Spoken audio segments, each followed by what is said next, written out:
the micrometer.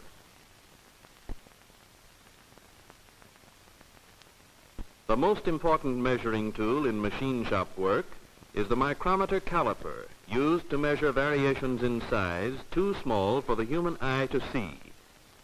Different types of micrometers are used to measure inside widths or diameters, outside lengths or thicknesses, and the depth of holes or cuts, but the principle used by each is the same.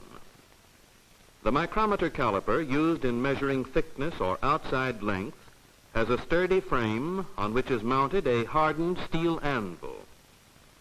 This frame supports the barrel, which has a scale graduated in 25 1/1000ths of an inch.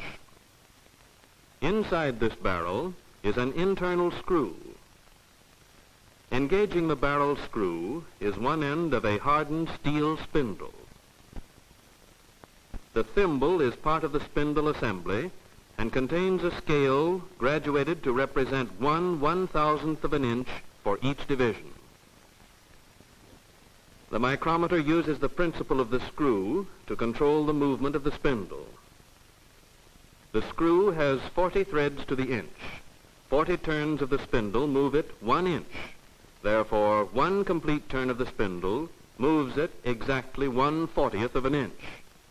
1/40th of an inch is 0.025, 25 thousandths. The barrel is marked off in divisions, each of which represents a 25 thousandths movement of the spindle. Remember, one turn of the spindle moves it 25 thousandths of an inch. If we take the full distance around the thread and make a straight line of it and divide that line into 25 equal parts or divisions, we will have a simple illustration of the scale which encircles the thimble. It is apparent that each division represents 1/25th of the travel of the screw as it makes one complete turn. Since one complete turn makes the spindle travel 25 thousandths of an inch, it is evident that each division represents 1/25th of 25 thousandths, or 1 1/1000th of an inch.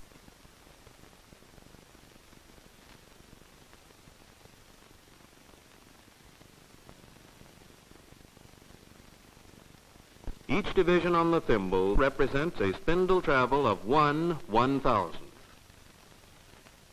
The scale on the barrel is graduated in 25 thousandths of an inch. Each turn of the thimble moves the spindle the distance of one graduation. Each fourth graduation is numbered. 4 times 25 thousandths equals 100 thousandths. The zeros are dropped in order to make the scale easier to read.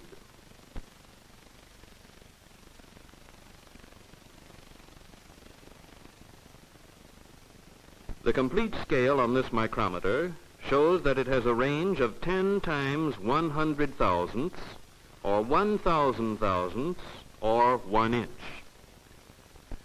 Micrometers come in standard sizes designated by the largest opening of the micrometer and in steps of 1 inch. Most sizes, however, measure only 1 inch in thousandths. The 1-inch micrometer measures from 0 to 1 inch in thousandths. The 2-inch from 1 to 2 in thousandths, and the 3-inch from 2 to 3 in thousandths, and so on. The most commonly used micrometer is the 1-inch. Here the thimble is being turned to bring the spindle into contact with the work.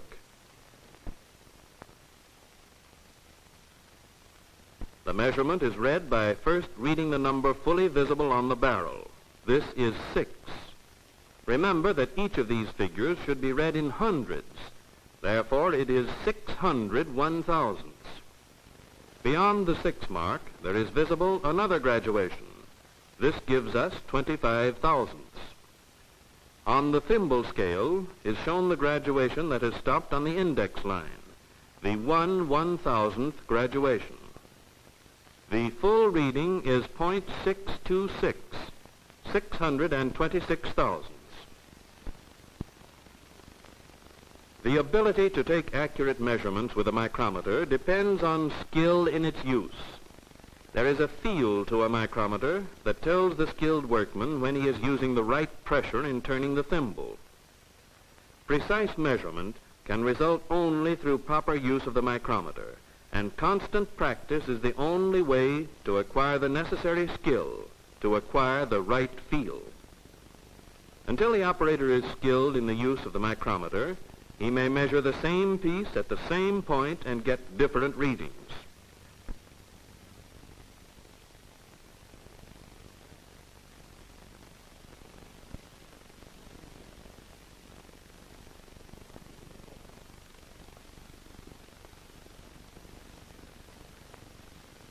Constant practice will develop the skill necessary to obtain uniform readings. Gentle pressure of the thumb and index finger on the thimble is sufficient to bring the spindle into contact with the work.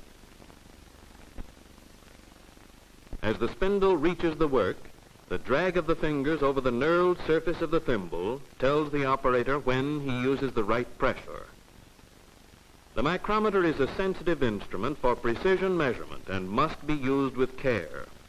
The good operator does not use it like a C-clamp, or swing it around when changing the setting, or lay it where it can drop to the floor, or where it can pick up abrasive particles or dirt. These things affect the accuracy of the instrument. Before using the micrometer, the careful operator removes all burrs and nicks from the work. The good operator makes sure that anvil and spindle are free of dirt or chips.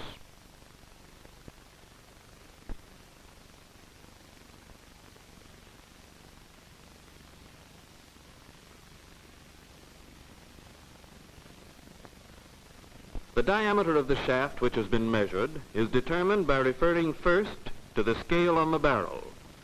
The figure 7 indicates 0.700. Two more graduations are seen. That's another 0.050, which is 50 thousandths. On the thimble scale, the number 1 graduation registers opposite the barrel index. That's 0.001.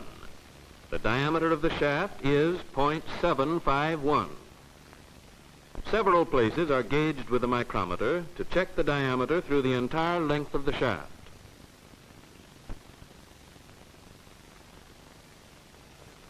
The standard micrometer in experienced hands will give accurate measurements to 1/2 of 1/1000th or finer. Micrometers are often used in measuring 2 or more thicknesses of material. Since the combined thickness here is more than 1 inch, a 2-inch micrometer is employed. The figure that appears on the barrel scale is 7 or 700 thousandths. Then 2 full graduations of 0.025 each, that's 50 thousandths. The 0 on the thimble scale is exactly on the index line on the barrel. Remember, a 2-inch micrometer is being used, so 1 inch must be added. The total is 1.750. All micrometer calipers should be checked frequently, making sure that the 0 line on the thimble lines up with the barrel index. Those larger than 1 inch should be checked with special standards or gauge blocks. A 2-inch micrometer is checked with a 1-inch standard. When the micrometer is closed down over the standard with just the right tension and feel, it should register 0. A 3-inch micrometer is checked with a 2-inch standard. Larger instruments are checked with correspondingly larger standards.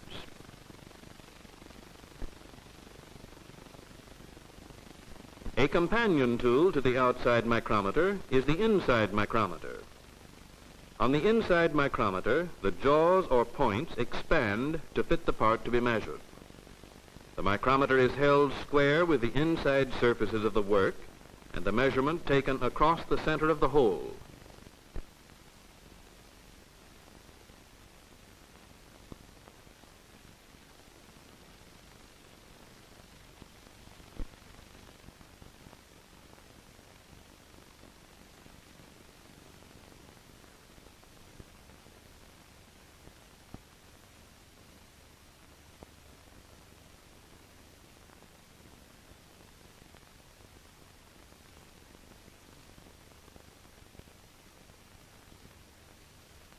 Another type of inside micrometer uses rods to measure the diameter of large holes.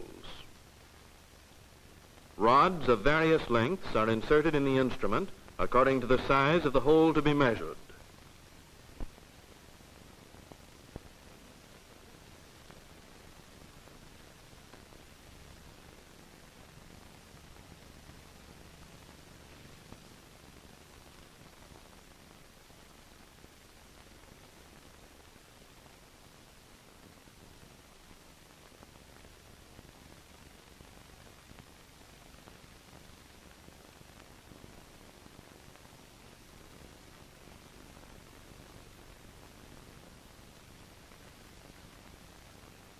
Accurate measurements of very large bores can be taken with this convenient tool.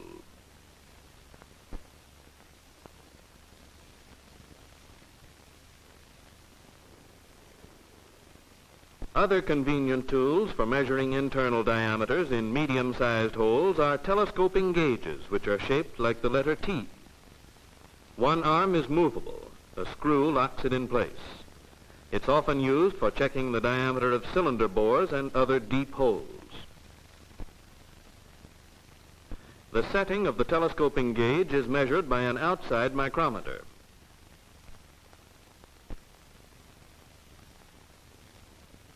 Another type of micrometer is used for the accurate measurement of the depth of holes, slots, and other depressions below surface locations.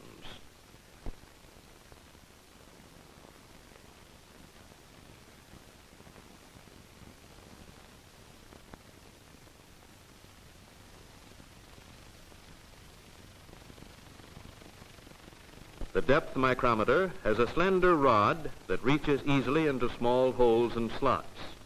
Rods of various lengths adapt the instrument to measuring holes of various depths.